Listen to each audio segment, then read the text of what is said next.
This is the Nintendo Gamecube. Our review for it. Yeah. No, it sounded different. But anyways, yeah, Nintendo Gamecube. It was released in 2001, which is 2 years after the Dreamcast, which I have over there, of course. But this is about the Gamecube. Yeah, Nintendo Gamecube. That's a no-brainer. Anybody knows consoles knows Nintendo Gamecube. It's really I mean, you would think this thing did really well, but it actually didn't. I mean, it did worse than the original Xbox, which it didn't do well. Everything lost against the PlayStation 2. Like, the PlayStation 2 was the dominant winner, and it became the best-selling game console ever. So, this thing only sold like 21 million units. Dreamcast sold like 10 million. But anyways, yeah. You can see it looks a little odd for a game console because it's square. That's why it's called the GameCube. Not the Game Triangle, but the GameCube. And it's got a handle on the back, too. So you could be like, you could walk around like that, so. Yeah. Yeah, that's the power button right there. But it's not plugged in right now, but I'll plug it in later. That's a reset button. And an open button, see? Opens up really fast compared to the Dreamcast. See?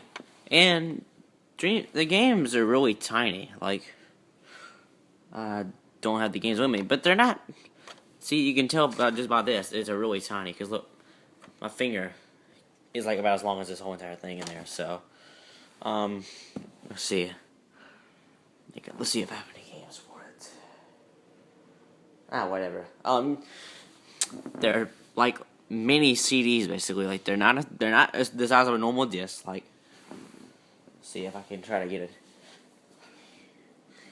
See, I'll show what happens if you try to put like any other disc in there. It won't work. Just to show you comparison when I happen to get games out, it's like this. See? So let's just get Crazy Taxi out. See? That's up. See? You can tell that it's a really tiny disc if the whole entire thing does not fit in there. So you can't play CDs in this thing. Only mini CDs. Probably not even that.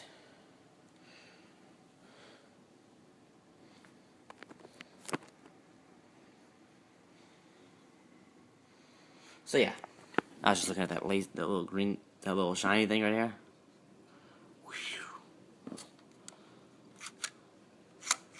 That's that noise you hear every time you turn it on. That laser going back and forth. So, anyways, it's got the 4 controllers on the port.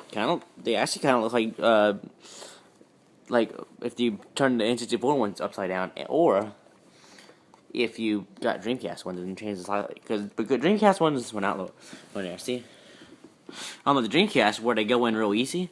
For the GameCube, you have to kind of push it in there instead of it just sliding in there.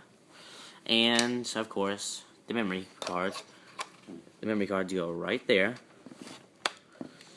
These aren't official ones, but these are 16 megabytes. These are the best ones to get. See, it says on the bottom right there. Graphics by ATI. I never heard of them. See, it's got better cooling than the Dreamcast.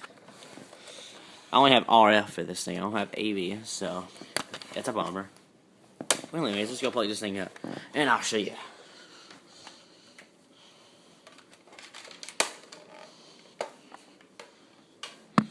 Yes, just let it sit there. Not really any gameplay on this thing is just like any other console. It's nearly identical. I don't really have any exclusive games for it. Maybe like one, but you know how Super Smash Bros. Is. No need to show you. Just the startup and how the menu navigation, I can show you that. I don't know how this orange memory card is not getting turned on. Yeah, let's see. Let's just turn this thing on. Where's the TV remote?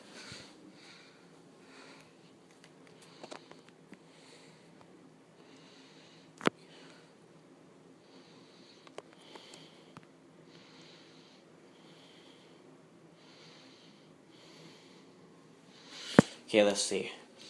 Put it on channel 3.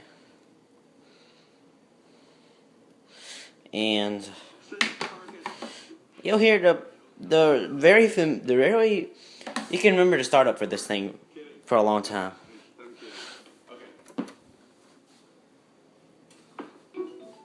And there's actually Easter egg on here too. Like if you if you have one controller, you hold Z on one of them, and one if you have 4 controllers, you hold Z on them. So yeah.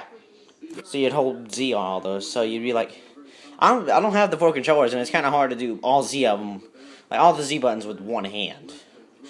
So I'll just show you this.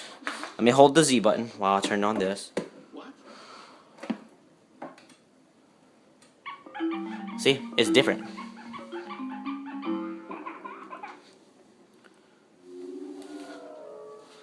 See, that was the no. If you want to hear what the normal one sounds like, it's this. This is the normal one. This is one without touching anything. It's a Nintendo Gamecube. And notice the menu. It's kind of unique. Like, nothing old PlayStation or anything. See? I had a disc in there. You could play your disc right there. You go right here. This is the main part. This is where your memory cards are at. See? All my memory at. See, a lot of Sonic stuff.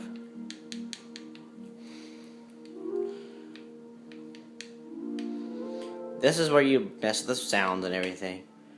And this is where you go for your date and calendar. This thing still keeps its date. Like, I'm lucky my Dreamcast actually still has its date because them batteries go dead. Mine's probably never been used, so yeah. That's basically all there is to the menu. No need for gameplay, because I really have no exclusive games, and they look almost identical on any other console. On the Xbox, it looks the best. On Dreamcast, since it has the least amount of power, it looks the worst. But it doesn't mean it's bad, though. PlayStation 2 is the second, and I think the GameCube is almost as powerful as the PlayStation 2. Just everybody wanted the PlayStation 2. Nobody wanted this. It just deserves more. So there's 2, like, and this GameCube over here, and my Xbox which is in there, is tied for my favorite console. If I could get some more games for this Dreamcast, that might become one of my favorite consoles ever. So far, not. I mean, it's one of my favorites now, but I don't know if it's gonna be tied for the favorite, like all my other consoles are. It's kind of hard to choose my favorite. Xbox 360 might be the most fun for a while, but the lack of people but for it to be relied online, like this thing has hardly any online. This is the first console to have online. PCs had online all the time.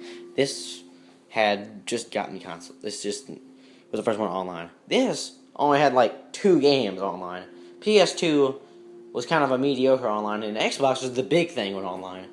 That took the Dreamcast's thing online and made it one step further. So, anyways, I'll see you next time.